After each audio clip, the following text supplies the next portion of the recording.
Okay, hello everybody, welcome back to Tìandtarot, or welcome to Tìandtarot. If you're new here, this is a channel where I do a lot of tarot videos, but also tarot related things. Today's video is going to be a different one. It's going to be a little bit spooky because, it's Halloween. Well, it's Halloween season, it's October. So I'm going to be telling you guys some of my ghost stories so that you can debunk them with me if you want. I'm open to hearing what everybody thinks about these stories because some of them I can debunk myself and some of them I really have no explanation for. So I'm going to start off with some of my more chill stories. This video might be broken up a little bit. I'm not going to film them all today because I'm home alone and I'm not going to film me talking about the scary ones here. I'm going to wait till my sister's back. So I'm not scared. I just need someone to be here when I tell that one. She doesn't want to be here for it, but she's going to be, because I'm not going to be here alone. Story number 1. Me and a couple of my friends when I was in secondary school, we had planned to go out for fireworks night and we had booked tickets to go see an arranged fireworks night. And so we had never actually been there before, but we thought it would be fine because every other fireworks place we've been to has been normal. It's been lit up, they've told you where to go, there's been security or there's been signs. This had nothing, right? So as we start heading to the location, we get on a train, cool. Then we need to get on a tram. We pull up, this tram is in the middle of buttfuck nowhere, in the woods. Never in my life have I had to get to a tram like this, in this way. And when we got to the tram station, literally nobody was there. It was really freaky. We got on the tube, nobody was on it. And bear in mind, this is 6 p.m, so it's not too late, but it is pitch black, because it's winter. By the time we find the location, it's in a park, and if you're in the UK, it was kind of like Richmond Park, that kind of thing. But there was no security, no lighting, no directions or anything. So it took us about 20 minutes to realise we had to walk into this pitch black forest because we could see in the distance the fireworks sort of going off because they had an earlier children's show and we could see that and we saw people leaving from it in the direction we were looking at. So we knew it was ahead, but there was no, once people people would kind of come out, 2 to 3 people every 5 or 10 minutes. Once the people had walked through, you wouldn't know where the fuck you're going. Unless somebody is leading you who's been there, who knows where they're going, you wouldn't know where you're going. We were debating kind of going in because it was giving creepy and we might get murdered. So we were debating it, but we were look, let's just go in. We built up the courage, we walked ahead. As we're walking in the forest, we're walking kind of slow because we kind of don't want to go in. It's pitch black, trees everywhere. We're looking left to right, all of us all freaked out in a row of 3, arm's length, just looking everywhere because we're stressed. And as we're walking through, all at the same time, all 3 of us see a white, translucent, wonky shape fly across the trees, glide across them. We screamed, shut ourselves, legged it, turned around. There were 2 adults behind us who were also going to the fireworks show. And they had torches and they had their little raincoats on. And it took me a moment, because I was so scared and in the heat of the moment I'm just stressed and I'm like, oh my god, what did I just see? And we're busy running for our lives. It took me a moment to realise that they had torches. And I think what happened was they've turned their torch on, because it's dark, why wouldn't you? Don't know why we didn't. And they've shone it round, because that would be the exact kind of shape and translucenty whiteness that a torch would convey. That is what kind of we saw, and it took me a while to realise that it was probably them turning their torch on and just shining it around, but we were so anxious that we thought we've seen something and we sort of legged it. That wasn't that wasn't what it was. It was definitely the torch, I think, but in the moment I just couldn't get it out of my head that something freaky had happened, and so we all just left. It was the next day I think I brought it up that I was like, guys, I'm pretty sure they had torches, and that's what that was. So that one was pretty easy to debunk, but it still gives me a creepy vibe because we discussed it afterwards. And you do try and see the most rational side to things. You don't really try and grasp for the supernatural side. but the shape of it was very wonky. Like a torch would have a perfect kind of circle, and yes, as it's shining over objects, that circle's going to be distorted because there's objects, beneath that light. But it was too wonky, if that makes sense. So we still weren't 100% sure, but I personally think it was a torch. Let me know what you guys think on that one. So that was story number 1.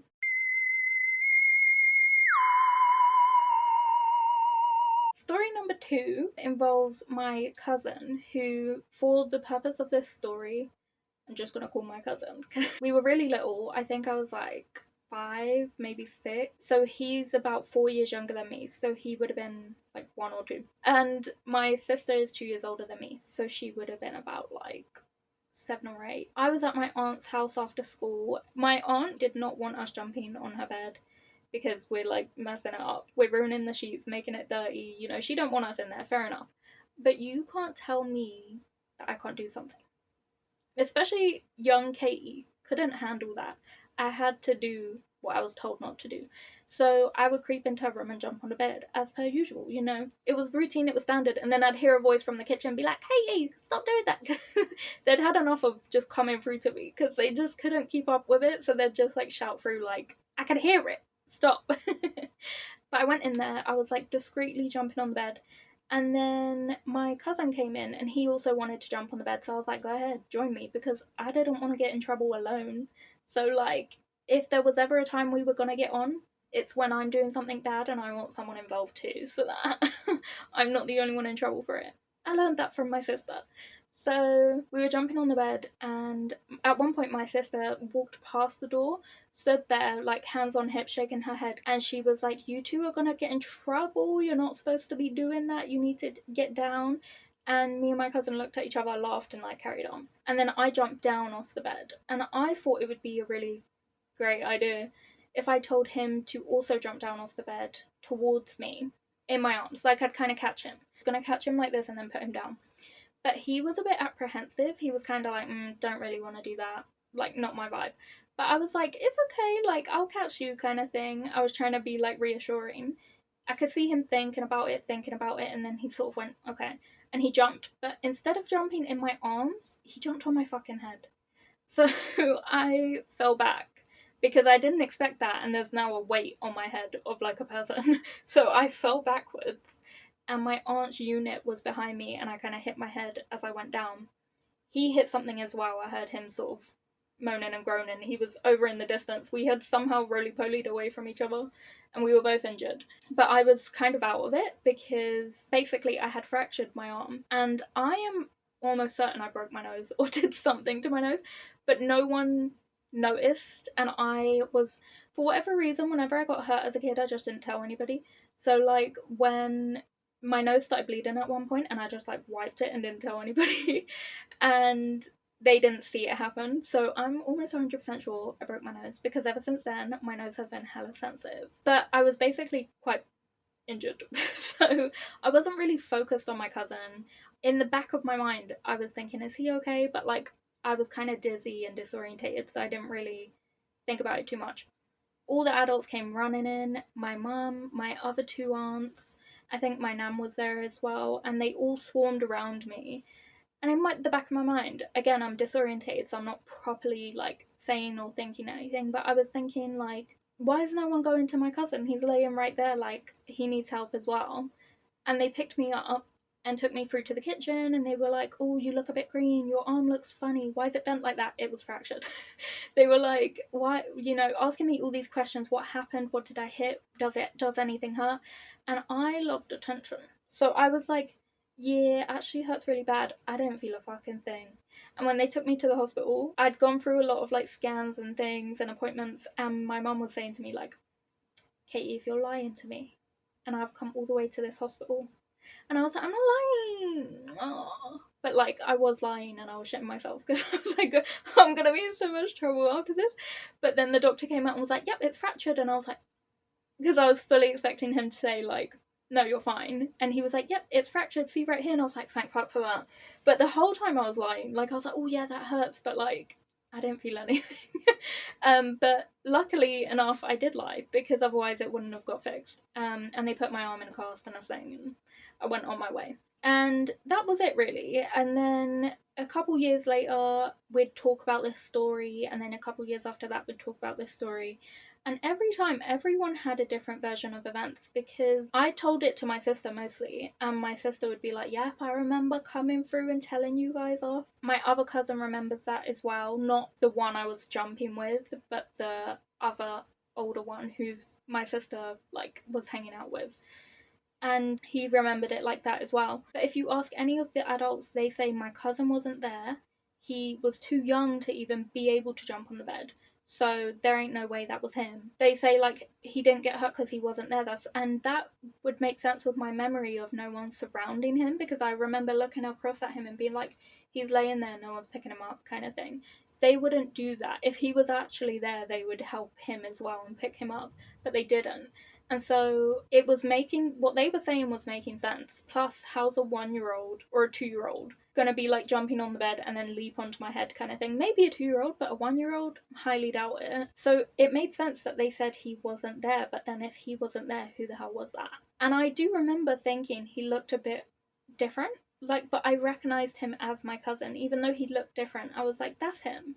And my sister said the same thing, that he looked a little bit different, but she knew it was him as well. So how did we kind of both see him and think it was him, but nobody else saw him or thought that either? And I just feel like that's a bit of like a strange circumstance that I can't really explain. Like, it doesn't make sense for a 1-year-old or a 2-year-old to have been there jumping on a bed and then jumping on my head. It doesn't make sense for the adults not to pick up a 2-year-old who's been injured, who's laying on the floor next to me. And that all corroborates with their version of the event. But then why do I remember this kid so vividly as my cousin, who I spent a lot of time with in that room? I spent like 20 minutes to 30 minutes with this kid in that room. So who was that?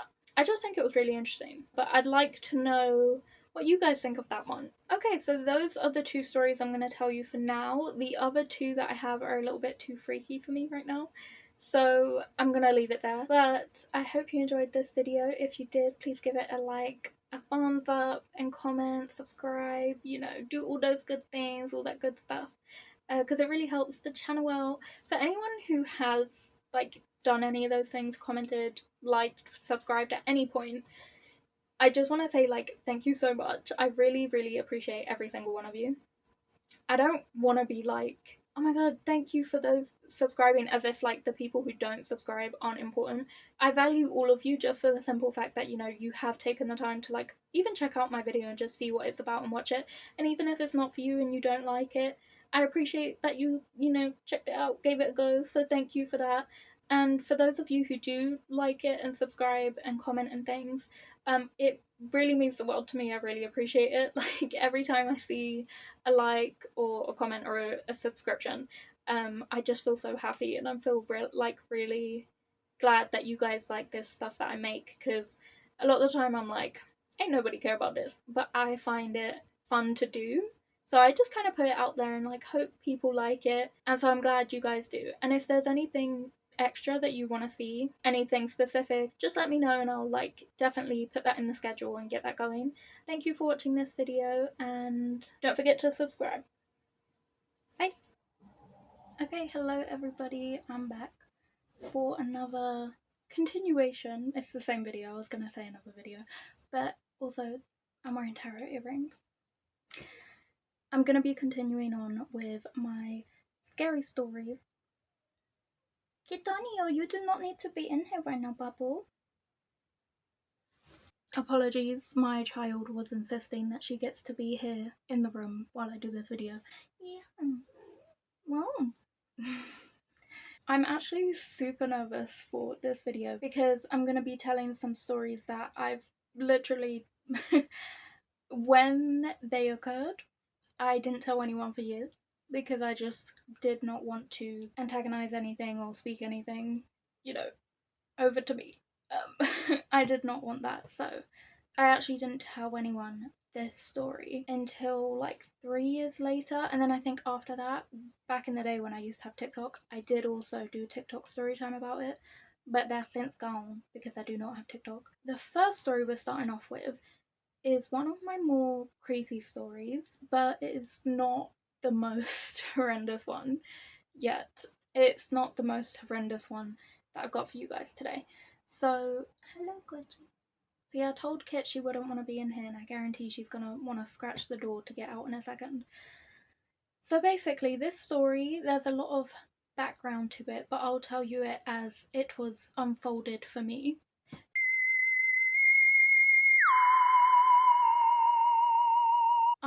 When I was younger, if my mum and my sister went out for whatever reason, either they wanted to go clothes shopping or grocery shopping or something, usually I'd tag along, but sometimes I would stay home. And I loved those moments because this is when I would seize the opportunity to try on all of my sister's clothes that I hadn't tried on yet.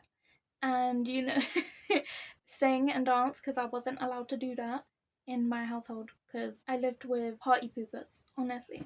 So I'd just stand on the table in my sister's high heels and clothes, singing into a hairbrush, looking at myself in the mirror. And this is how I used to spend my days alone.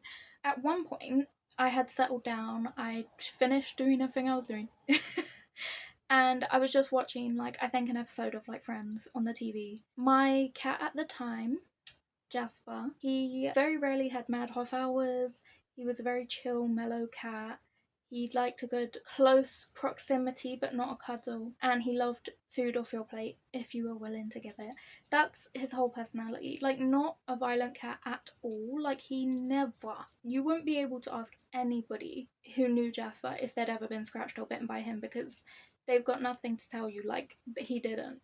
He never hurt people, but if there was another cat nearby, he didn't like them. But he loved people. He was very, very sweet, very kind, very gentle. As I'm watching the TV, he's going crazy. He's doing like a mad half hour, but he's making those like little gremlin goblin sounds. But they're like, I told you should want to go out immediately.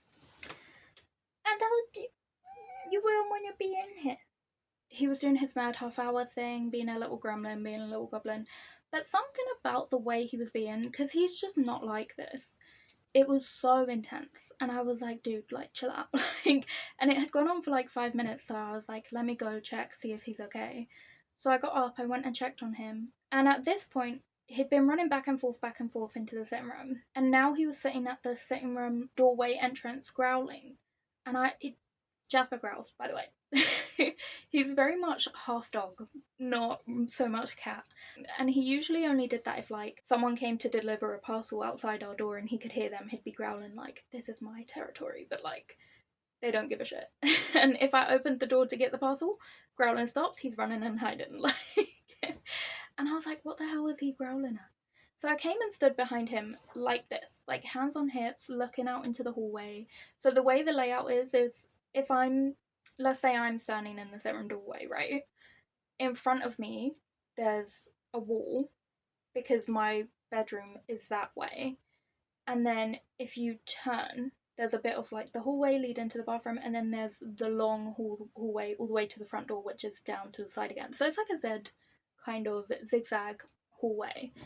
But you can see directly down it because it's a really short space. So it's like a council flat in like a tower block. So if anyone knows what that's like, picture that. A long hallway, quite dark, no windows because like the windows are in like the other rooms, but in the hallway there's no windows. Just like a dark hallway, but it's been lit up by like the windows and with the curtains that were open, so it's got like evening daylight. I noticed for some reason, and I focus on my shadow because my shadow is like this on the wall, right? Same as me, and I'm looking at it and I'm looking at it and it's staying still, and I'm like, so just something about it caught my attention, and I was like, all is well. I don't know what Jasper was bothered by. And as I've fought to turn, I have not started turning. I have not started moving. The shadow, while doing this, begins to move sideways towards me. I literally shat myself. Okay, not literally, but like, you know where like liquid heat panic just like runs through your body. I picked up my cat. I went backed out into the sitting room and slammed the door. I was like, cool, let's barricade this, alright? Jasper was going crazy at this point, running, jumping, screaming, like never before has he been this way. I've shut the door, and my response to this was, cool, I need to call somebody, but not talk about it so openly that, like, something might stir. I need to talk about it, like, subtly and discreetly, and then also I need to distract myself. So I went and back to the TV, sat in front of it, and just stared at it, trying to watch Friends, turning up the volume, and then I called, like, my mum and my sister, and I was like, hey, like, when are you getting back? And they were like, oh, like, in an hour, or, like, you know, they weren't really bothered. And I was like, cool, make it quick, like, hurry up, start picking up the pace, finish what you're doing. And they were like, why? And I was like, can't tell you, I'll tell you when you get home. And, like, I was like, stay on the phone to me, and they were like, no, we've got to do shopping. And I was like, oh my gosh. And then while this is going on, so I'm watching the TV, but I didn't used to just sit on the sofa like a normal person. I sat on either the floor or the edge of the table and, like, leaned towards the TV, just really, like, engulfing it. And Jasper, still doing his mad half-hour thing behind me, jumps on my back and digs his claws into my shoulders. As I said, this is the most gentle, kind cat you've ever seen in your life. Like, the sweetest boy, always a good cat, like, to people, not to other cats. Never had a scratch, never had a bite. So rare. I think in his whole lifetime he bit me about 3 times in total. And he jumped onto my back. Oh, and he's not a touchy-feely cat. He doesn't like to sit in your lap or sit on you. Like, I'll pick him up and he'll be fine with that, but, like, he'd rather be really close to me. Like, I had, like, an armchair in the sofa in the sitting room, and I would sit in the armchair and he would sit on the arm of the chair close to me because he wanted to be next to me but not touching. At most he would put his hand over my arm or on my hand and we'd just sit there like that, but that was it. So for him to not only willingly jump on me but then also dig his claws in is so incredibly unlike him. And so I screamed, obviously, because I'm anxious, I'm high alert, I've just seen something and I don't know what the fuck it was. And I'm panicky, and Jasper's acting weird, and that's hyping me up. And now, from behind, I've been ambushed, and I don't know what's leapt on me and dug its claws into me. For all I know, it's something else. But I just felt that and screamed and sort of leapt up, and then turned around and realised it was Jasper. My hypothesis, because Jasper was very, very protective over me, so he either was, like, the thing was, like, near me or on me or behind me, and he must have been trying to protect me, or he himself was scared, because he also came to me if he was scared. So it was one or the two. Either he was scared or he was concerned for me, kind of thing. But either way, it really freaked me out because it was so uncharacteristic of him, and it further, like, supported the fact that, like, something strange was going on, because this was unusual behaviour for him. He had led me to something that wasn't me, and it looked like it was mimicking me, because why was it standing like that while I was standing like that? And I remember the reason I was staring at the shadow now is because the hair was all, like, wiry and gross and crazy, like, and my hair was slicked back in a ponytail, so, like, couldn't have been me. Not like this, not one of these ponytails, but like a proper, like, slick back one. And I remember that's why I was like, oh, that looks strange. And also it was in, like, the wrong position based on the lighting. But yeah, anyway. So they got back, nothing else happened, nothing else came of this. When I told my mum about it, she said that when she moved in, obviously the flat itself was kind of, like, not well taken care of when she first moved in. She's, like, a new mum with babies in the house, renovating her flat with her mum, like, just trying to get things done. And so they're sleeping in, like, mishmash places because they didn't have beds in yet. And so I think my nan was sleeping in, like, what would later become my room. My nan had said that, had told my mum this, but when she'd gone to bed that night, she saw a figure, like, standing in the hallway, like a shadowy figure. And she sort of said, like, my mum's name, thinking, like, is that her? Because she was tired and she couldn't see and it was in the dark. The figure walked forward and then apparently walked out of my bedroom window, or something like that. I don't remember this story clearly, so it might be a bit different to that, but I think, because this one didn't happen to me, so I'm gonna forget things, but I think that's what happened. But either way, really freaked me out. So that's up there with one of my sort of major ones. This next story, the fourth story, is actually not entirely scary in the sense that I think I can debunk it. If I can debunk it, then it's not scary. If I can't, it's terrifying.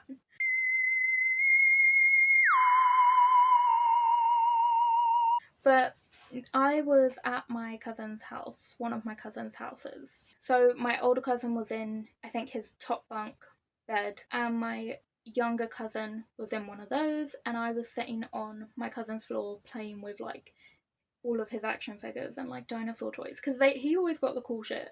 That's what I wanted. Like, I was obsessed with dinosaurs and things like that, and he always got those toys. I always went round his to play with stuff. I think I was like 11, 10 or 11, and me and my cousins, obviously, were all in the same room, but they're looking at different things. I think my younger cousin was on a laptop, my older cousin was playing his PlayStation or whatever, or Xbox, whatever it was. We weren't really like interacting, we were just all in the same room. And something black hit my face. And I like turned and I looked and I was like, oh. And I was annoyed because I thought my younger cousin had taken off his sock and thrown it at me, because his socks were black and that was the kind of shape and sensation of whatever hit me in the face. Something small, soft, not very strong, and dark, like, hit me in the face. Like, I saw it coming and then like it hit. So immediately I turned to him and I was in the middle of saying his name, where I was gonna be like, how dare you, like, kind of thing, and start arguing with him. I turned to him, and just as I turned to him to say his name, he's facing the complete opposite direction on the laptop, and you can tell it wasn't one of those moments where like you've thrown something and then you're like, oh my god, that's so funny, and turned around and gone back to what you're doing, trying to like be inconspicuous. He genuinely had no idea what was going on. Like, he was really like engrossed in what he was doing, and I was like, oh, and I looked up at my older cousin, who was looking at me like shocked. I just looked at his face, he looked at me, we both shot up and started running out the room immediately. And my little cousin was like, what's going on? And like rushed out of the room too, because he just got scared because we were scared. And we ran through to the adults in the kitchen and told them what happened. They calmed us down, sort of told us to go back in there. So we went back in. Later in the day, so I've been hit in the face, first of all, by something that we both can't explain, none of us can explain. And then later on again, basically got hit in the face again. Like, this thing hates me, whatever it is. But I was sitting on his floor again. Everyone's back in their positions. My mum came into the room and opened his door and asked me, like, I don't know, like, do you want like hot dogs or something? And I don't remember the question, but it was something like that. And I was like, yeah, like, you know, I responded. She's gone to close the door. As she's closing the door, something hit me so hard across the face, like one big like slap, and I was like, and my mum was like half shutting the door, half opening it, and she opened it a little bit because she just saw my face. She didn't see anything, she didn't see like anything hit me, she didn't see what had happened, she just saw my face sort of go like this and then me like look at her. And then again, I've like looked around the room, and my other cousin, who'd first seen the first thing as well, was now like white as a ghost, very panicked. He's already running, like trying to get down off of his bunk bed.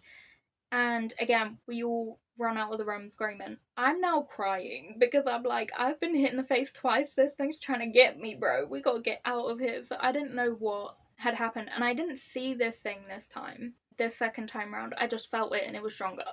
And it couldn't have been my cousins. They were so far away from me, and they didn't throw it, like there were no objects around me. Like, it wasn't, because you know the first time I got hit I said it felt like a sock and stuff.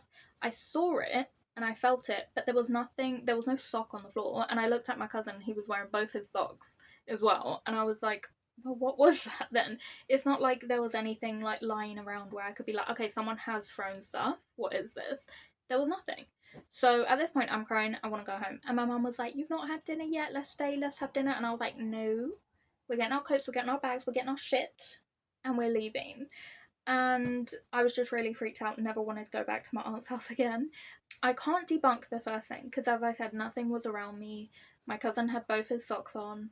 But the second thing could have been that my cousin, on the back of his door, he had like coats, belts, like all his kind of like accessories and stuff. And as my mum closed the door, maybe one of the belts swung away from the door and sort of hit me in the face. Because maybe that could have been it. And then that would explain why there's nothing on the floor, because it's still attached to the door. You know what I mean? But I didn't see a belt swinging afterwards. But that could have been because I'm in a panic. I'm not like looking at that and I'm not paying attention. So maybe the second hit could have been explained by that. But the first one, I got nothing. The first one was gentle as well. It just felt like a little like, like a sock, basically. But the second one was harder, and I was like, okay, I'm getting out of here. It did take me a while to feel comfortable hanging out, not just at my aunt's house, but specifically in that room. This is the same aunt's house where the broken arm incident happened as well. And all of my cousins and my aunts all have individual ghost stories from that specific flat as well. But I don't remember those. It was mostly seeing things. So that is my fourth story. I'm just gonna get a little water break.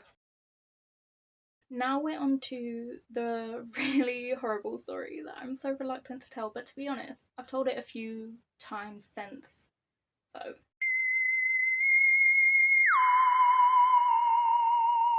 By the way, things might come to me as, like, I'm telling the story because it's been a long time and I'm not going to remember everything in chronological order. But basically, my dad often moves to renovate houses once he's renovated them and taken them from like genuinely derelict, like no floorboards, no walls. Like he will literally take the worst house you've ever seen in your life and turn it into something like modern and things, and he does it all himself as well. It takes him years, like it takes him like 3 or 4 years per house because he's doing it all himself, but he then sells that on and makes like a little profit and then moves on. So he moved to a house in Rains Park in the UK, in England, in London specifically.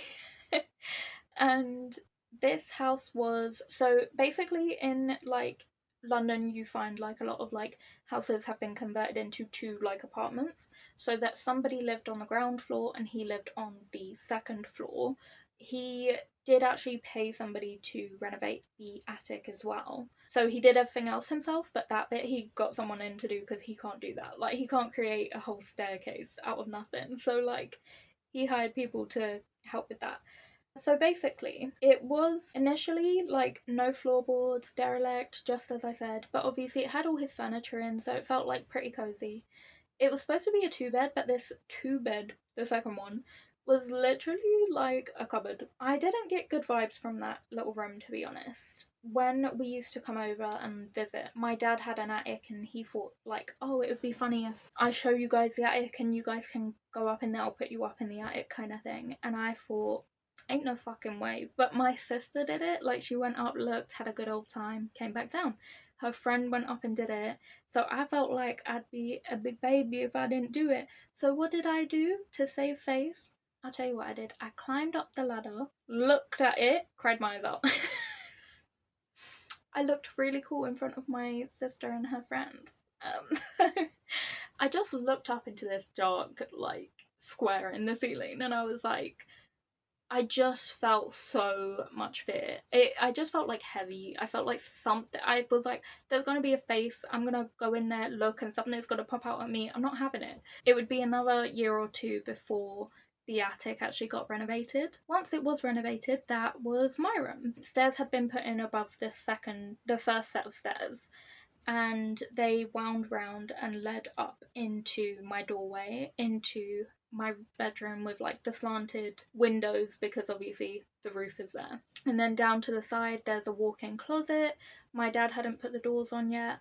And then there was a bathroom at the end. I was well chuffed with this. Gone are the days where I was afraid of the dark attic. I was like, wow, look at this shit. I never had my own room before because I lived with my mum and me and my sister shared a room.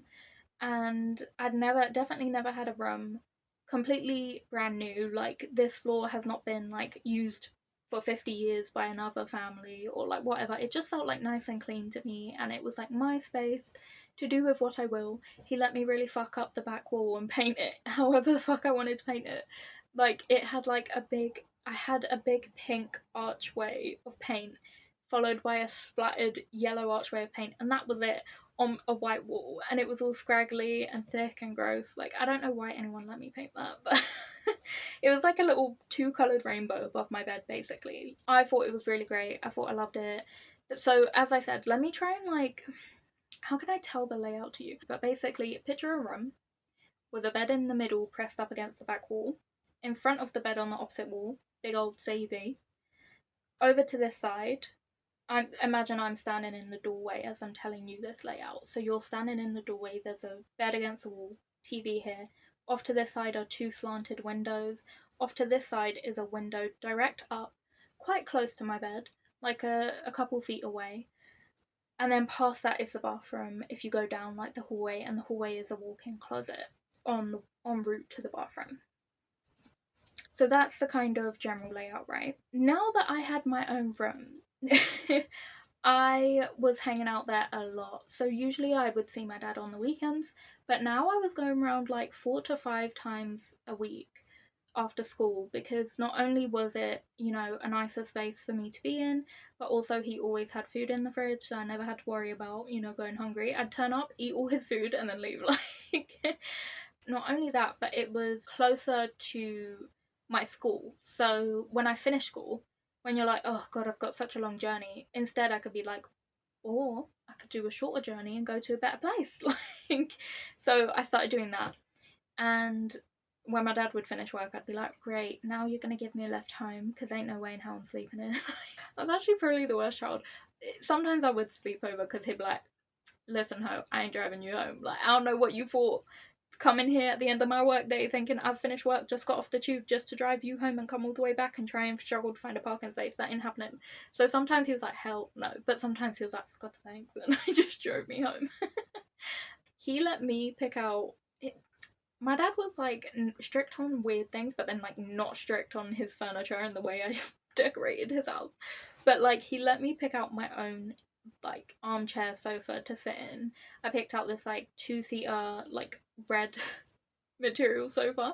Meanwhile, he picked out his one and it was like a cream coloured 2-seater, like a nice cute sofa. Mine was horrendous. I started going around there a lot more. I started hearing like little noises upstairs, like it would be things like people walking around, like I could hear footsteps. And I brought this up to my dad. I was like, I can hear footsteps. And he was like, it's the floorboards. My dad is not a superstitious person at all. He does not believe in any of that. He doesn't believe in ghosts.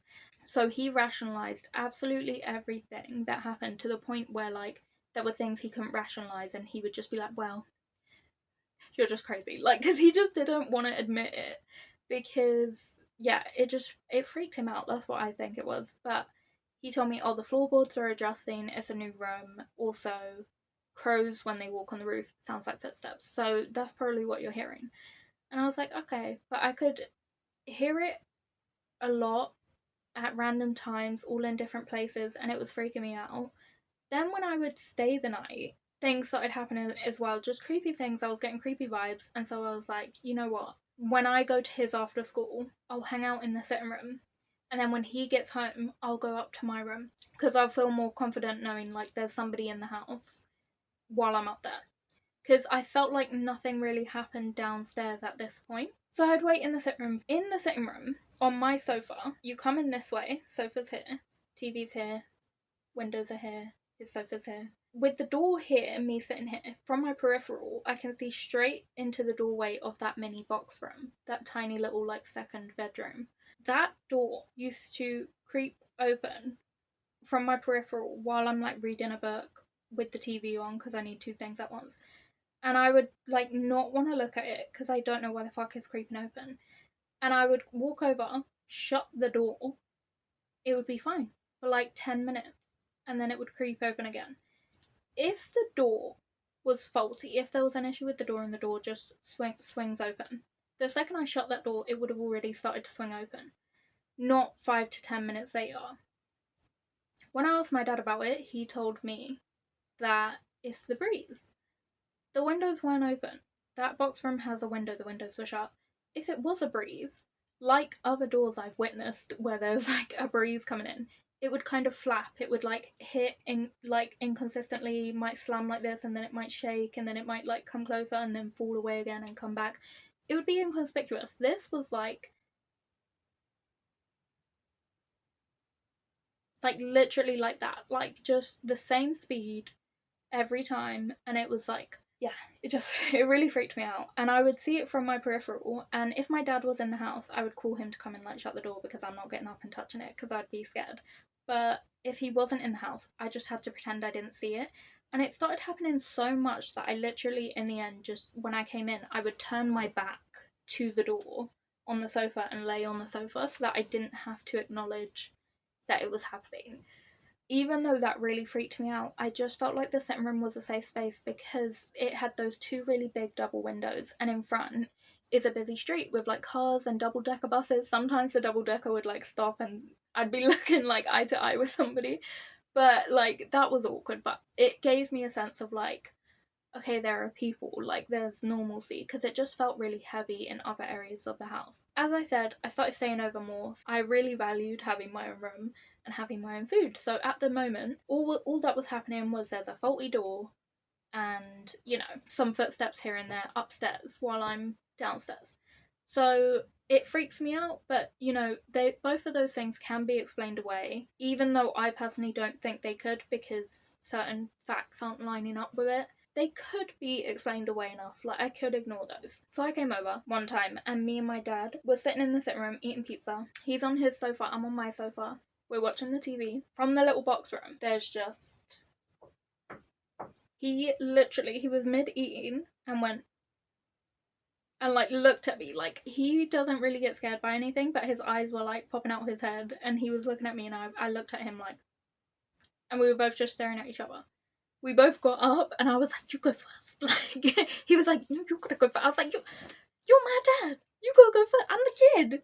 So he went first and looked and he like tipped his head round and nothing was in there and he just like shut the door. We sit down, we're eating, we're like, let's ignore that. About an hour later, and we were like, cool, I'm up. I was like, I'm leaving. I was on the verge of tears because I was like, this had been building up with like steps in the house, that door opening by itself, and now there's knocking coming from the door, the wall. So I was like, I need to go home right now to my mum's house. When you put distance between you and an event that has happened, it becomes less important, it becomes less threatening. The more you think about it, the more you're like, could have been nothing. Like, and my dad was like, you know what, it's probably the walls like getting used to the house, like it's creaking and stuff. And I was like, what do you mean? Like, that's not how knocks are made. Like, but yeah, the more space that sort of was put between me and this event, the more I was like, I could go back round there. And so I'd go back round there, but only with friends from school with me, or if my dad was already home, then I would go around. But I started staying the night because obviously, like, my dad, like, sometimes he'd just be like, hell no, I'm not driving you home, you can get the bus. And I was like, I ain't getting the bus. So I would just stay. He, meanwhile, was going through paranormal things and not telling me because he didn't want to make it seem like these things are real, but he had no other explanation for them. So he didn't want to talk about it and be like, oh, I like saw a ghost, but like he was scared, so he kept being like, oh, you have to stay tonight, because like he wanted somebody else to be there. But he didn't tell me this until way later. I think one time he picked me up on like a Wednesday that I didn't have school on that day. And I was like really suspicious. I was like getting ready, like I had no warning, didn't text me, nothing. He just turned up at my mum's and was like, come on, we're going out for the day. And I was like, suspicious. And I was like getting ready, doing my hair, came downstairs, sat in the car, looked at him. I was like, why are you picking me up on a Wednesday? And he was like, oh, can't a dad want to see his chat? I was like, no, why have you picked me up? And he was like, I don't really want to tell you because I don't want you to get freaked out or anything, but some things have just been like happening at his house that scared him and he wants to go out for the day. And I was like, cool, what happened? And he was like, I don't really want to get into it, but people were talking and I could hear voices and laughter. And that's crazy. Like, for my dad to say, like, there's something, like, supernatural going on in his house was so crazy. The fact that he got up, left his house, and came to pick me up on a day that he wouldn't normally see me because he was scared to be home alone says so much about what must have happened. And I know there's so much more to it because at the time he said like he didn't want to tell me everything. I've asked him since. He says he does not remember. I do not believe him. I think he's too scared to talk about it. That, or he's just blocked it out from his memory. But either way, we spent the day out. The more I'm staying over, this happens every single time I stay over. So bear in mind, this has happened about like 100 times. Every time it happens, something new happens and it gets worse and worse every time. So bear in mind, my response to this is like a build up of like this. It wasn't just one day It's every day. So I would go upstairs, PJs, brush teeth, you know, get ready, all that good stuff. Put the TV on. That shit was blinding, okay? It was like, the brightness was set too bright, but I didn't know how to turn it down. But I needed something, you know, like I need like background noise. Like I can't go to sleep otherwise. So I'd put like Netflix on or whatever I had on, and I would put on like Friends in the background and turn it down to like 2 or 3. I'd put the remote next to me on my nightstand. I would keep my lamp on because this shit's haunted. I'm not about to turn that off. I would also keep the hallway landing light on, just beyond my door. And I would shut my door, but I would keep the light on just so I could see it under the door, if that makes sense. Just to light up that bit of the room, because if the lamp is next to me here, the further back of the room is still quite dark, so I just wanted like some light there. I would also keep my bathroom light on and to light up the dark hallway area. Sometimes I'd have the hallway light on as well. The like hallway walk-in cupboard situation. I'd plug my phone in, I'd have my phone there, and there was also like my dad's like digital, he had like a digital like what's it called? Wow. A clock. He had a digital clock like just on the counter as well. It was set to the correct time, and every night I'd go to sleep and I would wake up at 3 a.m. on the dot every single night that I stayed at his. Not at home, not at my mum's house, this didn't happen there. It happened at his every single time. 3 a.m. I'd wake up. Every single light I had on, the hallway light, the bathroom light, the light on the landing of the stairs, my lamp, all those things off, right?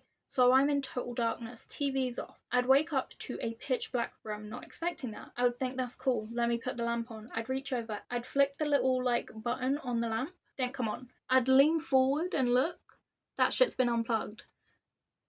I'm not about to step down. My vulnerable little ankles dangling over the bed ready to get grabbed, okay? I'm not about to do that. So I was like, okay, cool, that's unplugged and that's fucked. I can't fix that. I would go to get my phone. Phone's dead. It was on charge, phone is dead.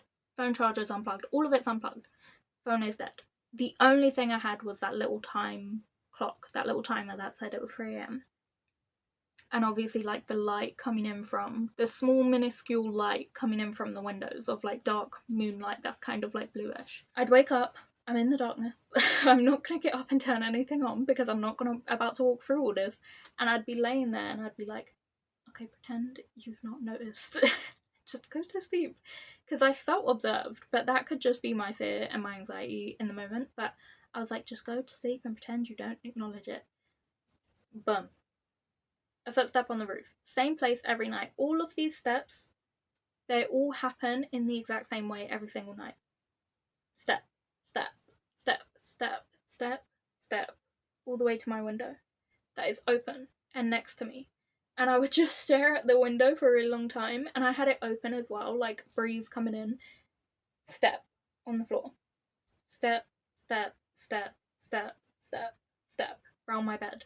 To come and stand on the side I'm not on. Step, step, step, step, step. All the way back round to the side I am on. And back and forth. And back and forth. For the rest of the night. Then that would stop. Step, step, step, step. Step, coming up the stairs, and I'm thinking, is that my dad? Forgot an important detail of the story. My door that I had shut, wide open. I can see straight into the darkness of the hallway, of the stair landing, and the darkness there was dark, bitch. So fucking dark. And I heard steps coming up, and they were so clear and so loud and heavy that I was like, oh, that's my dad. And I was like, thank God, when he gets here, I'll tell him to put the lights on. Step, step, step, all the way up to the landing, nobody's there. And I was like, because I'm like, no one's fucking there, but I heard that shit. And I was also hoping it would be my dad so I could tell him to put the lights on. Because my assumption at this point, the first thing I thought when I woke up and all my lights were off and everything was unplugged, I was like, why does my dad do this? Because he's like very big on conserving energy for financial reasons. He's like, I do it for the environment. I'm like, you do it for your pocket. Like, let's be real. Whatever your reason is valid, but like he loved to go around turning lights off. So I knew like in my heart of hearts that like for sure, 100%, my dad turned these lights off. He unplugged things. Don't ask me why he unplugged things. He usually doesn't do that, but he's probably behind all this. So I'm thinking when he gets up here and he's walked up the stairs, I'm going to tell him put all these back on. Now tell him off for turning them off, and I'm plugging everything. Nobody's there. Now I'm shit scared because I just heard something come up the stairs. I've heard something walk around my room. I've heard something on the roof and nobody's here. I'm not seeing anything. I would also feel this weird mix of like every single emotion, like literally every single emotion you could think of mushed into one at the same time. And it was really, really weird. Like I can't explain what that feels like because it was just like something I've not felt before ever. But on the rare times I plucked up the courage to... Oh, also, TV remote, not there. So I can't turn the TV back on to have a light. So my phone, dead. Lamp, turned off, unplugged. Phone unplugged. Phone charger unplugged. So I can't put that back to life and make it undead, TV remote, gone. So on the rare nights where I was like, bro, you're gonna have to like run and just put the light on, I would get up, run, put the light on, felt more comfortable, there's lights on, felt more safe. And then I would like kind of creep out into the hallway landing because I'm like, maybe I could turn the light on.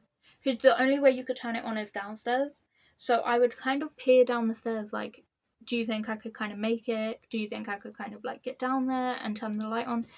By step like 3, the light of my room finished and the rest of I couldn't even see the stairs. It was just like total darkness. And I just felt like it would be a bad idea for me to go down there, and I don't know why. I felt like something was waiting for me at the bottom of the stairs, to be honest, but nothing ever came of that. But that's just how I felt, and so I'd just be like, fuck it, and get back into bed, plug everything back in now that the light was on, and have my phone ready and charged for the next day.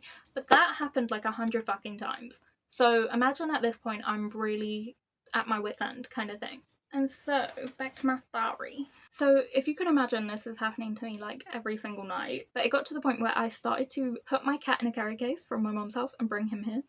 Because I did not want to be alone here. He loved it, by the way. He was such a weird cat. Like, my current cat hates the carry case. She does not like going to the vet. She will try and avoid it at all costs and fight me like she doesn't know who I am and acts like she's feral. But Jasper loved it. Fucking loved it. He'd be like, put me in there and take me to the good place. Like, we both go. I had a cat litter there for him and like food and water bowl. And yeah, he would just like stay there and sort of keep me company and look out at all the windows and growl at people. But I used to stop bringing him round, and I would sleep on one side of the bed and he'd sleep on the other. And as noises are happening over here, I'd be like, Jasper, because I don't want to admit that like something else was making those noises. And so I was just like, I brought him here to blame the noises on him. Meanwhile, he's looking at the noise and then like just like I am, and I'm like, no, ignore that, it was you, okay? And he would look at me like, bitch, that wasn't me. Every time there was a noise or something happened, he would shoot and look. So it's not coming from like my imagination, it's happening. We're both reacting to it, right?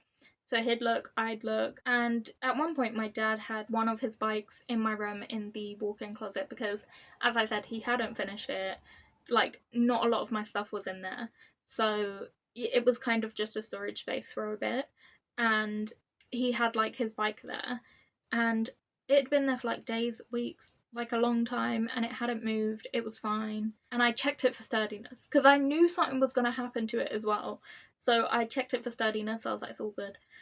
One of the nights I sleep over, a noise comes from that bike, and that bike slides and moves. So you know how instead of the wheel facing forward, it slid to the side and the bars went to the side, and it kind of like moved forward a bit. And Jasper looked at it, I didn't look. I was like, Jasper, how could you? Oh my god, you're so... Just stop playing with the bike. Meanwhile, I'm looking directly at him. And then I could still hear noises coming from the bike, and I was like, yeah. Like, just trying to pretend it's not happening, because, like, there's nowhere else I can go. I'm not going to get a bus at, like, 2 a.m. to go home and leave my cat here. You know what I mean? Like, I have to stay here. So I have to kind of push it through and, like, make it through the night. And whenever I hear people's horror stories and stuff, or scary stories, paranormal, ghost, whatever, people are always like, this is unbelievable, because why didn't you just leave? I would move house. I'd burn the house down and live on the street. No, the fuck you wouldn't.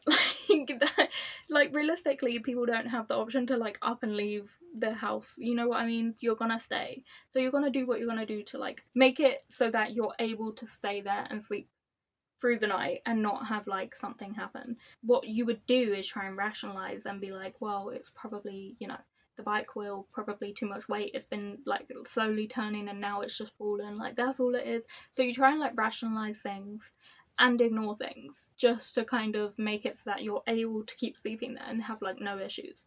But whenever daytime hits, other than that little room downstairs where the door opens, nothing happens. During the day, everything's fine. Things are happening upstairs, but downstairs on the second floor, because there's a first floor, but obviously that's not ours, but on the second floor, nothing happens. And so during the day, I am not scared. I'm not anxious. I'm not feeling anything. I'm just, like, enjoying myself, right? So this one day, I come home from school. When I tell you I wasn't afraid, like, I was not. I wasn't even thinking about it because I'm so used to the day being fine that it wasn't something on my mind. I wasn't concerned. Because some people say, like, if you're afraid in the moment, your mind will kind of create things. I wasn't. Like, I wasn't feeling anything. So I came in, bounded up the stairs. I was like, I'm gonna eat the whole fridge. Like, I was, like, headed into the kitchen. As I bent down and, like, opened the fridge, I'm looking in, I'm, like, selecting what I want. And then I smell this really funky smell. And I'm like, it could be the fridge. So I stood up and stood away and, like, sniffed the air. And I could still smell the funk. And so I went back to the fridge and smelled again, and it smelled like strawberries in there. Like, the fridge smelled really good. So again, I went back to the air. It smelled like bin. Had, like, mouldy bin in the sun. And so then I went back to the fridge again. Fridge smelled really good. So I was like, And then as I continued, like, looking through, a mist, it wasn't like a feasible mist. It was just like a fogginess was, like, starting to form at, like, the bottom of the fridge and around me. And I was like, is this fridge malfunctioning? Like, I was like, the fuck is going on? And so I shut the fridge because I was like, let's not let any more of that out. But the mist was just, like, happening anyway. And it was coming from, like, different directions. And I was like, okay, whatever. Then the light started flickering. And I was like, now it's getting freaky. And at this point, when the light started flickering, I was kind of thinking, I was kind of being reminded that this is a spooky house and spooky things are happening here. And up until this point, I hadn't thought about that. Like, even with the smell that I was smelling, I was like, must just be a funky smell. Even with the mist, I was like, oh, this fridge. Like, still, nothing was clicking. It was when the lights started flickering that I was like, combined with the other two things, I now see I'm in a predicament. Yeah, I see that. And the lights started flickering, and I was like, okay. And I went, like, to leave. And as I've gone to leave the kitchen, because I was like, fuck this, I'm out. I was gonna actually leave the house. At this point, I was like, I'm done. Because it's all been building up. So this is my reaction to everything. So I'm like, I'm done. I go to grab my blazer, I go to head out. As I'm about to walk out, I have a clear view of the stairs to go down and leave, the hallway, and my dad's room on that hallway line. And in my dad's room, he had a mirror, a long, full body length mirror, positioned in a way where I could see the mirror and then see into the room because of the mirror. And as I'm walking to, I see movement. I don't see what it is, I just catch something. And so I stop and I look, and I can hear, like, keys or money jingling. Like, so in my head I went, are we getting robbed? Like, is somebody burgling? Because, like, that could happen, because we've got, like, you could easily get in there. So we're, like, pretty low down, windows are usually always open. So I was like, are we getting burgled? I thought, like, it was an actual person. So I was like, hold on a second, I may have to defend this property. Me at 14 years old, like, I'm definitely gonna defend this property. And I was like looking, I was like, is somebody in there? Because I could hear money jingling, keys. And then I saw movement again across the mirror, but nobody was there. So it was like clear, see-through, translucent movement across the mirror. Like, I didn't even focus on what it was, didn't see what it was, didn't see if it was a person, didn't see if it was an object. I just saw movement, recognized that it's not human because I did not see it in the mirror, and went, shut the door. As I shut the door, lights are going crazy. That smell is getting stronger. The mist is getting stronger. I can hear the keys and the coins rattling louder and louder. I can now hear voices. Like, not audible. I didn't hear what they were saying, but it's like laughter and little noises and like little like like, you know, sounds like that. And I was like, okay. I was like, whoa. I actually started fully having a breakdown. I called my mum like 100 times until she picked up. She was at work and she was like, I can't be on the phone to you, I'm at work. And I was like crying and I was like, please come and leave work and get me, like come and get me because I can't be here. And she was like, I'm literally not gonna leave, like you have to find a way out, but please get out of the house. So then the only other way out of the kitchen was through the garden, but the garden stairs were like so rotted, like the wood was so rotted, it was so decayed. It's the one area of the house that he hadn't done up yet. And there have been times where I'm walking down those stairs and a floorboard has just like fallen in and I've almost fallen through the stairs. So that has happened a few times. So there's like 5 or 6 steps missing throughout that staircase and you could easily like lose another one. And it's a pretty big height. So I didn't want to risk that. I didn't want to like go down those stairs. So I'm building up the courage, having a mental breakdown, fully having a panic attack. And I was like, I could do it. I grabbed my blazer, I didn't put it on. And I made sure I had all my keys and shit. Everything I needed. I left my school bag and made sure I had my oyster, my keys, my phone. I put my hand on the door handle and it was like silence for a second. It was almost like everything was still for a second. Like the mist, the smell, the lights flickering, the noises, the keys, like the laughter. It all paused for a second where it's like, I felt like there was like anticipation. I was thinking like something's gonna happen when I open this door and run down the stairs. I feel like I'm gonna hear something. That's just how I felt. Swung the door open, started running down the stairs. As I'm running down the stairs, this is what I was dreading as well. As the further down the stairs you go, there's banisters here where the first landing is, and as you're going down the stairs, at some point your head becomes level with the banisters and the viewpoint in to my dad's room. And I was like, I don't want to get past that point. So I started running. Tried not to focus on it. As I'm going past it, I could clear as day just hear laughter. Like, it was so weird. It was so loud, but also like, it was almost like I didn't hear it out in the room at the same time. It was just crazy. And in, like, you know, now that I think about it, this is probably what my dad was hearing and going through when he picked me up that day, because he said he heard voices and like laughter, like multiple voices. And so I just kept running. Ran out of the, like, swung open the door, ran out of the building, slammed the door shut behind me, didn't lock that shit, didn't turn around, went to the bus stop, waited for my dad to get back from work, told him what had happened, told him I'm not going inside, it's the last time I'm going to your house. And I never went back to his house, and I said, like, you need to sell it. And I never stepped foot in that house ever again. Never came back. It was because of that. And it may sound small and like not a big deal, but when you put together every single thing that happened, that's why I had like that big reaction of like, I'm not coming here. And my dad was actually like, I understand, like he was like, I get it, because it freaks him out as well. He also didn't like the house, and he said that, and he said he's gonna try and move like as soon as possible. During the move-in process, I asked like, oh, like who's kind of interested, who are you sending it to? And he said, oh, like this really lovely couple, they're like quite young, they're just gonna move in soon. And hold up, sorry lads, I've been distracted. All the beads are on my pillow, correct, but I can see 2 beads on the floor and I'm like, okay, so beads have come off of something. I'm just checking it's not my pillows, because, you know, I don't want it to be my pillows. Anyway, sorry, I got really distracted because I don't want my pillow to be ruined. All seems well. All is well. All is fine. So yeah, so never went back there. He was telling me like about this couple, and I actually felt like a pinch of guilt, because I was like, they don't know what they're walking in. They're like moving into this house thinking like they were newlyweds, so they're thinking like, you know, this gonna be our little house. I think they were newlyweds, or they were like engaged or something. So they're like, this is our new life in this nice house, and I'm like, bitch, this is not to your horror movie. Like, and I felt really bad because I'm like, I don't know how that's gonna go for them. But if it's anything like what it went for us, but it's gonna be horrendous. Part of me is like desperate to know what went on after I left. Like, I wish I like knew these people so I could reach out and be like how did it go? But you know, I was 14, I don't know them, I never met them, because as I said, I never went back to that house. So when they came for the viewing, I was not there. So, like, I can't ask them, but I just wish I could. I wish I could be like, how did you find it? Like, would anything happen? Or was it good? Was it not? Like, I wish I could ask. And then, years later, like, I kept saying to him as well, like, stop turning off my lights when I go to sleep and unplugging things, because I wake up in the middle of the night and I'm really scared. If you want me to put less lights on, I'll do that. I'll just have, like, the TV on, but don't move the remote and don't turn the TV off and don't turn the lamp off. No, my bed, but everything else can go off. He would say, like, oh, like, I didn't do that. I didn't unplug anything.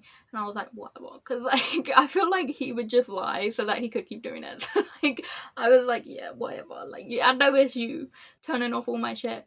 And then as I was older, like, I asked him, like, why did you always do that? That was so annoying. And he was like, again, years later, he was like, I never went into your room. Like, I never turned off your lights, never unplugged anything. He was like, it is like me to go and turn off lights, but it's not like me to go and unplug things.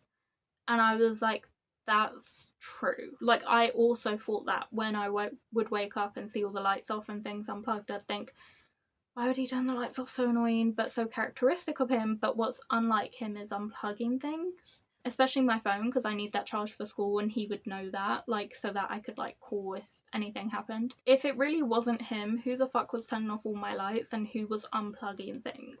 What was that? Because other times where I've stayed at his in other houses, I've woken up and my things are still plugged in and my lamp is still on. So, like, why in this house would that be different?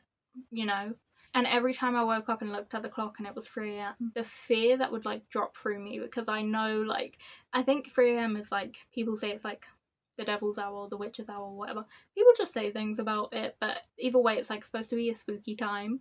And so I'd wake up and see that every single time and be like, no. And I'd be laying in bed and I'd wake up and I'd be like, is it the time of 3 a.m, yes or no? And I would roll over and look and it would be, and I was like, please, can it not just be like 4 a.m? Like, because whenever I would look at the clock and the second that shit would hit 4 a.m, I was like, I could breathe.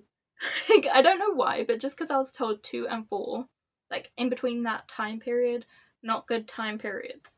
So, like, not good time frames. So the second the timer hit 4, I'd be like, I can sleep now. I can shut my eyes and rest assured, like, I'll be fine. Like, I know it's so ridiculous and superstitious, but that's just how I felt. But yeah, that was probably the worst supernatural thing I've ever had happen to me. But yeah, I do, to this day, I still have, like, dreams and nightmares about that house, and I have dreams that, like, I'm walking down the street towards it, like, I'm being, like, called towards it, but, like, I'm not choosing to walk down the street. I'm standing in front of it and the attic light is on and, like, flickering.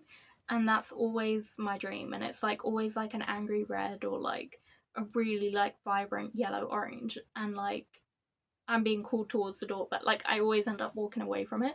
But that always pops into my dreams, because I think just because I'm so freaked out by that house, because I definitely feel like it was just attached to the house in the attic and that was its space and it wanted it. You know what I mean? Like, that's just how I felt. And the little box room. I think there was probably multiple things, just because, as I said, my dad heard multiple voices, as did I. Things were happening in that little room, but then also upstairs on the roof and stuff like that. So yeah, really freaky, that one. Let me know if you guys can debunk that one, because out of all of them, I think that one might be the hardest. Since then, I feel like I've had very, very minimal paranormal things happen to me, and when they have happened, they've not been, like, the worst. So I'm gonna go over those now all in one, because as if it's one story. So that's the end of story 5. I'd say in adulthood, like, nothing really significant has happened, but last year my cat had to be put down. He was 9 years old. It was because he had a tumour under his tongue. That basically, if a cat gets a tumour on their tongue, that's kind of it, because their tongue is vital to absolutely everything they do. You know, they clean themselves with their tongue, they meow, so they need that for that. They use it for eating and things like that. They use it for playing. They use it for so many things. It would just drastically decrease his quality of life if I were to have said, could you surgically remove his tongue and we'll just, like, feed him wet, like, liquid food, soup for the rest of his life, keep him on pain meds and, you know, bath him ourselves and stuff. He would have lived a horrible life. So the vet said it's just so unethical. That's something they would, like, never do, They would do it if we really wanted them to, but they strongly would advise us not to. And I understood, and it got to the point where we'd caught it so late. Well, the vets did. I actually knew something was wrong like 5 years ago.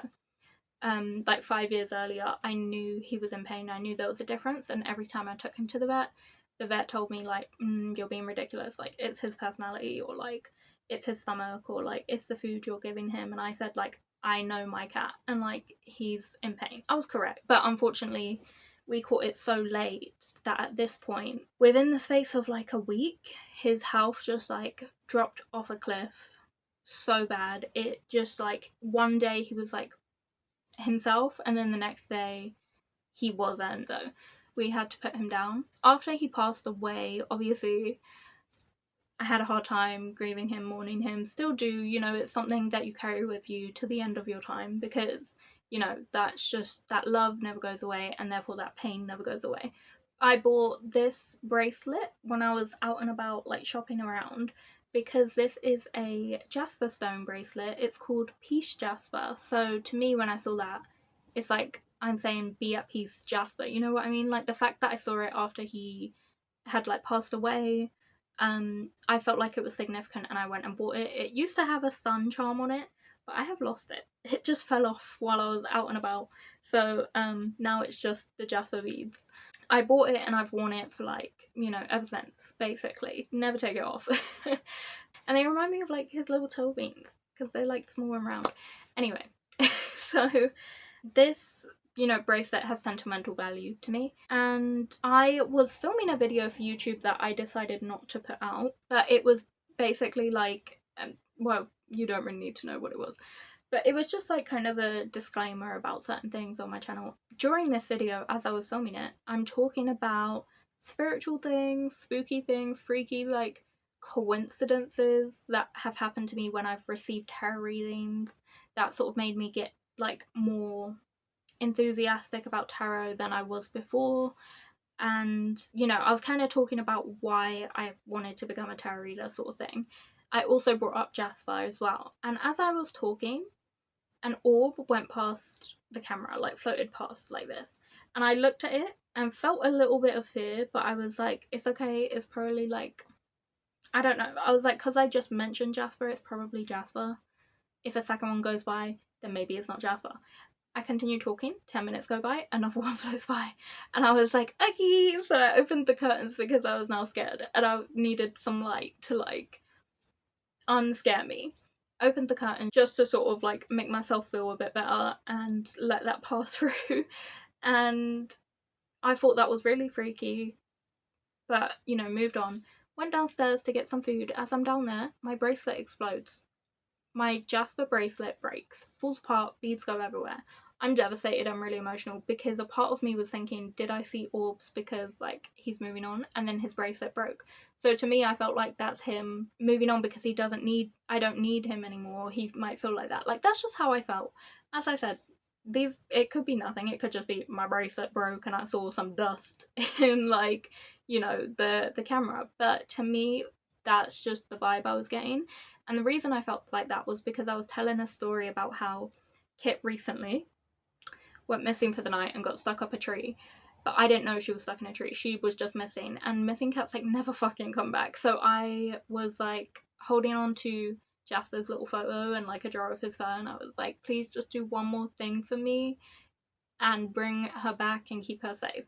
And the next day I found her in a tree and brought her back, and she was fine, other than she had like something on the tree bark had like irritated her leg. It could have been like a mite in the like a flea in the tree. It could have been the bark itself, like maybe it was like Kit just was maybe allergic to it or what, but it irritated her leg, and so she got like an infection overnight. So we did have to get her like treated for that, and she also had to get her nails seen too because she'd been holding on all night. So yeah, other than that, she was fine. She had those two issues, right? And so I was telling this story thinking, you know, about the fact that this is the last favour I asked from Jasper. Then I saw the two orbs, then my bracelet broke, and I feel like that was him being like, I gave you your like last kind of like wish, and now I'm moving on. You said, like, you didn't need me no more kind of thing, so I'm off. So that's just why I felt like that's what that meant. It made me really emotional because I didn't want to be without Jasper, but, you know, very happy for him if he gets to move on and go to his next life, or, you know, wherever he goes. But I also don't want to be without him. So I sort of ran around the kitchen collecting as many beads as I could. Pretty sure I'm missing one. I went to go buy some thread to, like, do it up. So I've put it back together. This is it put back together.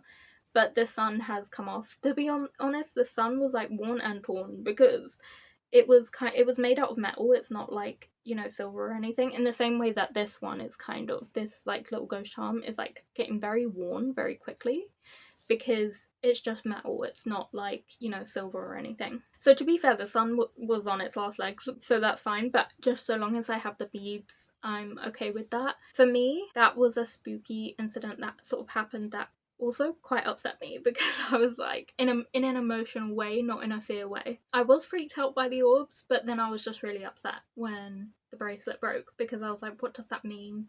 What is the symbolism? And I called everybody. I was like, what does it mean? And they were like, Kate, it's fine. Like, they were like, it means he loves you and he's with you. And I was like, really? And they were like, Kate, you're crazy. No. Like, they were like, it doesn't mean anything. And I was like, okay.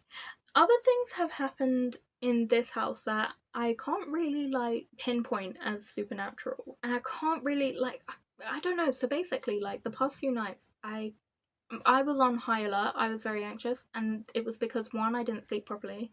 2, my period was coming, and right before my period I'm always so fucking anxious. So there was, like, a lot to it. Like, and I've been listening to a lot of, like, horror stories and stuff, so that always gets my anxiety up. I've been, like, reading 2 types of ghost books, and I've been watching, I found this guy's YouTube channel, and he does, like, he covers, like, real accounts of ghost stories. So whether or not they're true or not, they're people's accounts of ghost stories. It's not, like, made up ghost stories where they're for entertainment purposes.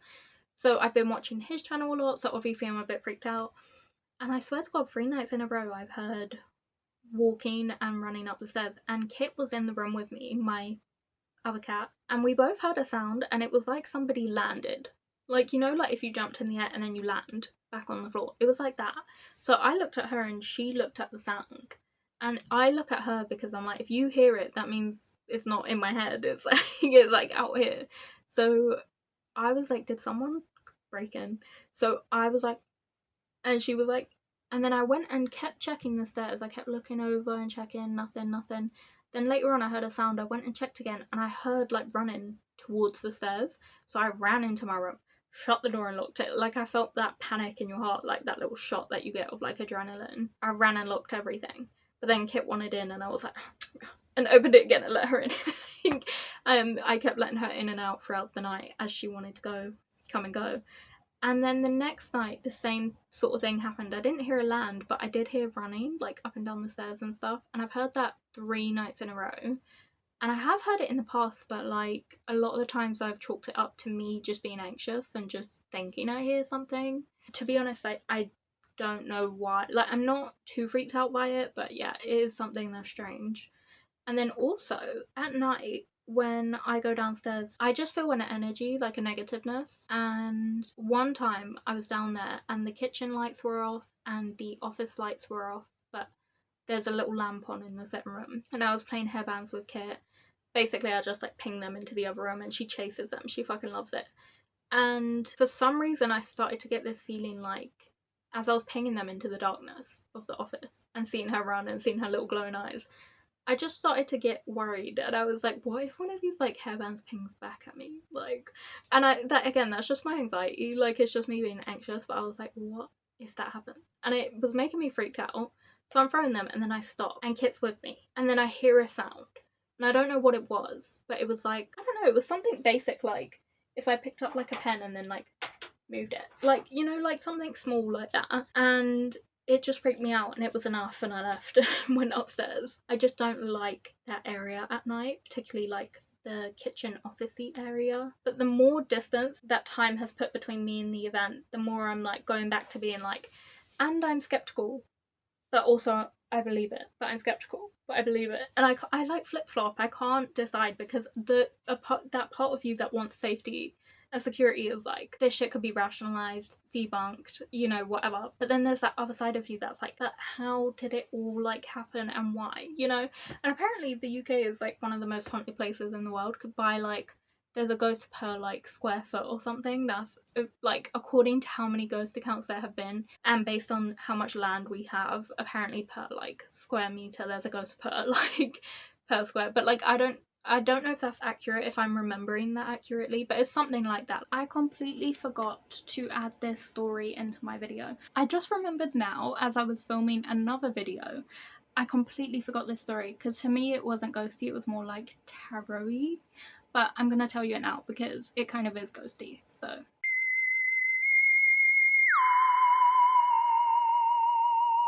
I paused the other video, I've come over here, so I hope you guys appreciate this. So this is story number 7, I think I'm gonna label it as. So, I, in my free time, just to like help me learn tarot, and also because it's something I'm interested in, I like to make my own tarot and oracle decks by hand and just use them for myself personally. And I made this one oracle deck, and I put my heart and soul into this deck. Like, I put hours into this thing. I cut them out individually, I painted them like several times, I gold foiled the edge, I drew the back design on by hand per each one. Stupid, I know, I probably should have made a stamp and just stamped them, but you know, that's what I chose to do. I like that they're all a little bit different.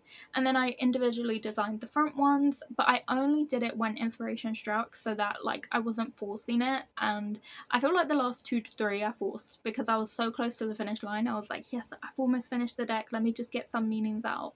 But the rest of them were not forced. I definitely really thought those ones out, and I think it's beautiful. But I definitely feel like they're very like magical, because like I've made them and kind of put so much energy into it. I definitely feel like when I use them for myself, because I literally made them for me, I intend to only use them for me and nobody else, so all the meanings are kind of tailored to me anyway, so it's really specific to me, which makes it feel really powerful to me. So I feel like it's very powerful, very magical. Anyways, when I was drawing these tarot cards, I have to leave them out to dry for a couple days, because I used paint and then fine liner over the top, and if you put them together before it's dried, it will like smear onto the other, you know, tarot cards, or oracle cards, not tarot cards. And so I leave them out to dry, and this one time I left one of the cards out to dry on my sort of witch table in front of my bed. So basically in front of my bed I have like a ladder with my witch table and witch box and like all my little like, you know, tools and things, divination tools, and then above that I've got all my tarot cards. I left it to dry facing me while I was sleeping, which apparently was a really bad idea. I didn't think it would be. And the card is essentially about somebody reaching out to you, whether spiritually or, you know, literally, like texting you or sending you a letter, you know. No one says that, but you know what I mean, like maybe something like that. So, well, I actually do, but ain't nobody sent me no goddamn letters, unless it's like, Katie, you need to book in with your GP, it's been a while, like. So anyways, it's a picture of a gravestone with a hand reaching out of like the dirt, and in the background there's some rain, and there's some other gravestones in the back, and there's like some trees, and then you've got like the grass and the dirt in the front. And I think it's called reaching out. I actually have no idea what the card is called. I've not used them in a while. But anyways, it was dry and it's facing me. The first night I go to sleep, I end up having a dream about a deceased loved one. I don't remember who it was about, but I just remember that I had 3 dreams in a row of deceased loved ones. So the first one was about someone from my family who has passed away. The second one was about 2 people from my family who passed away on my paternal side, and they were just like really happy for me, and they wanted to tell me how proud they were of me, and they were happy that they were like reunited, and they were telling me they were reunited, and they came over and they offered me ice cream because they were like, we're just so happy for you, here's a gift. And they also were eating ice cream because they were like, this is a big gift for us too, we love ice cream. And I was trying to be polite and be like, no, thank you. But like, I also felt obligated to have the ice cream. But I woke up and then I thought, that's weird that 2 nights in a row I've had dreams about deceased loved ones. And I was wondering why that happened, because I would not ordinarily, in these particular loved ones, like ordinarily, like, they're not people that I often have dreams about, maybe once or twice in my whole life, but not normally, because we didn't have the closest, like, they were nice and stuff, but like we just weren't like closely connected. So I did find it really unusual, but I still hadn't made a connection between this card facing me at night and drying and me laying here and sleeping. And then the next night I go to sleep and I had another dream about a deceased loved one. I can't remember, because I've had so many about this particular deceased loved one, that I can't remember which dream it was specifically, but it was either, so this is about my cat Jasper.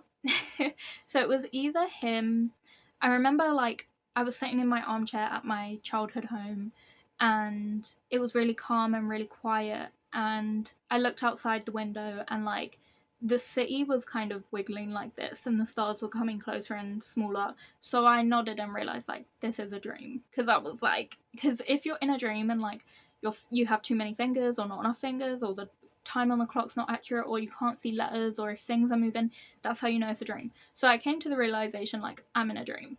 And I looked ahead of me and Jasper was like curled up in a little ball in front of me on the sofa, like he sometimes would be, just like living his best life. And I really felt like he was kind of showing me what his happy place is and where he might be like in the afterlife. And it was just really quiet and calm, and I thought, let me seize this opportunity while I have it, you know, in front of me. And so I got up, I walked over and like pet him, and just, yeah, and then I woke up and I was like, why have I had 3 dreams in a row all about deceased people from my family? I can't remember if it was that dream or if it was the dream where like he was like on my head and started like kicking my head. I was like, great, thank you, Jasper. But he's not a violent cat at all, so I got the vibe from the dream that it wasn't really Jasper. It's more like whatever, my just psyche basically picturing Jasper in this weird way that like he isn't, because that wasn't him at all. But I can't remember what one it was out of those 2, or if one of those was the first one and one was the last one, because again, I did have a dream about somebody the first night as well, but I actually don't remember it now. But I had a dream about 3 dreams in a row about deceased loved ones, and I was like, what the hell is going on? And I woke up and looked over and saw the card that said, you know, reaching out, and that card is about somebody reaching out to you either from, you know, the afterlife or in reality. So I was like, I saw the card, put 2 and 2 together, and was like, maybe it's because of this. So I decided to put the card away, put it back in the deck, tapped on it 3 times to clear the energy, and popped the cards away. And the next night didn't have a dream about a deceased loved one. Had like a normal, ordinary dream. So for me, that was really freaky. And I feel like, I know how some of you are gonna debunk this. Some of you are probably gonna be like, girl, it's because you looked at the card, it's on your mind, the whole like reaching out thing, and then you fall asleep and that's the dream you have. True, 100% that could be true, but tell me why then sometimes I go to bed dreaming of like my dreams coming true and, you know, me living my best life, and instead I have a nightmare, even though that's on my mind right before bed. So sometimes it doesn't happen. Okay, like I'll go to bed and be like, okay, this is what I want to dream about, and like it won't happen, and I wake up and I'm like, okay. So yeah, you guys let me know what you think of that one and try and debunk it with me. I hope you enjoyed it. Bye. So those are all of my ghost stories that I have told you today. Those are all of them for now, you know. Try and debunk those if you want. Maybe you were debunking them with me as you were watching the video and kind of thinking to yourself, oh, that could have happened because of this and this. But yeah, hopefully you enjoyed the video. If you did, please like, comment and subscribe. And if you haven't subscribed yet, listen, I get it, girl. You got commitment issues, I do too. But listen, the difference between me and you is that I accept that I have commitment issues. I don't accept that you do. So go and subscribe right now. And if you don't, I will go outside and look at the next stranger walking past my house. I look at their earlobe. And they don't want that. And I don't want that. You don't want that. So go ahead and subscribe so that I don't have to do that. You know, save me from that. Because I don't want to look at somebody's crusty earlobe, but I will if you don't subscribe. I'll give you a second. Good. I hope you did it. If you didn't, earlobe thing. I'm telling you. Alright? And if not, I hope you join me here on Tìandtarot for more tarot related videos. Although this wasn't a tarot related one, but it's because it's Halloween, so I thought I'd give you my ghost stories. But we'll be back to tarot stuff next week, so if you want to see more of that from me, then please come back to Tìandtarot for more videos like this on Fridays.